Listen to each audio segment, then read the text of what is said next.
few weeks ago, somewhere in America, an ordinary investor decided they wanted their money back. Not a hedge fund, not an institution. A regular person who had put their savings into something sold to them as safe, steady, better than a bank. They filed the paperwork to withdraw, and the fund said, "You can have about a third of it. The rest, you wait." That quiet moment, repeated across thousands of investors, is the story today. Because 2 weeks ago, we told you the AI boom's real danger was not in the chips everyone watches, it was in the copper and in the loans. The loans just made the news. The fund is the Cliffwater Corporate Lending Fund.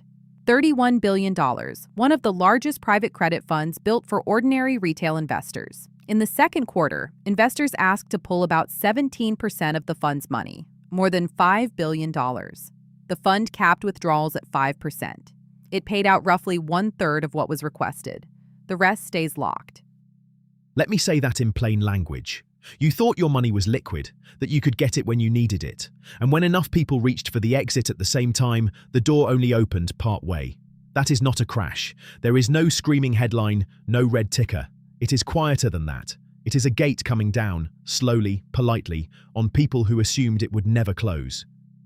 And this is not one fund having a bad week. Private credit is now roughly a $3 trillion market, and it has become one of the main ways the AI buildout is being financed. The capital pouring into data centers, chips, and power increasingly travels through private loans, which means the AI trade and the credit market are now wired together.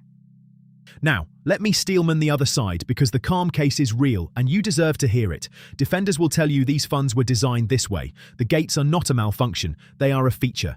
They exist precisely so the fund never has to dump assets in a panic. Defaults across private credit are still low. The loans are still being paid. There is no fire, just a crowded exit. And honestly, that is a fair point.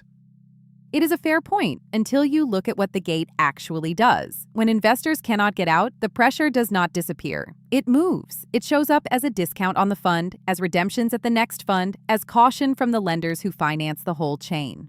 The European Central Bank has already flagged the sharpest tightening in corporate credit standards in years. Stress in private credit does not stay in private credit. It travels through the institutions that hold it. So who actually pays? Start with the obvious. The retail investor who cannot reach their own savings, then the company that was counting on cheap private credit to keep building and suddenly finds the money costs more or is not there. Then everyone downstream of that company, the jobs, the suppliers, the projects that quietly get shelved. And if you own a pension, a mutual fund, an index, some of this credit is sitting in there too. You do not need to have heard the word Cliffwater for it to reach you. We have seen the shape of this before. In 1999, the internet was real, and most of the investors who financed the build still did not survive to the payoff because the money ran out before the returns arrived. In 2008, the trigger was not that the assets were worthless. It was that everyone tried to sell the same illiquid thing at the same time. The asset was never the problem. The exit was. So here is the insider lens, the version you can actually use when something is sold to you as high yield and perfectly safe and instantly accessible all at once. Treat that combination as a question, not a promise. Real risk hides in liquidity, in whether you can get out, not just in what you own. The smart money does not watch the price first. It watches the door. At Vest AI, we map that chain. The loans underneath the boom, the gates before they close, the stress while it is still quiet. The AI story was never just about chips. It is about who is holding the debt when the music slows. Would you have pulled your money in time? Tell us in the comments. And if this is the kind of signal you want before it is a headline,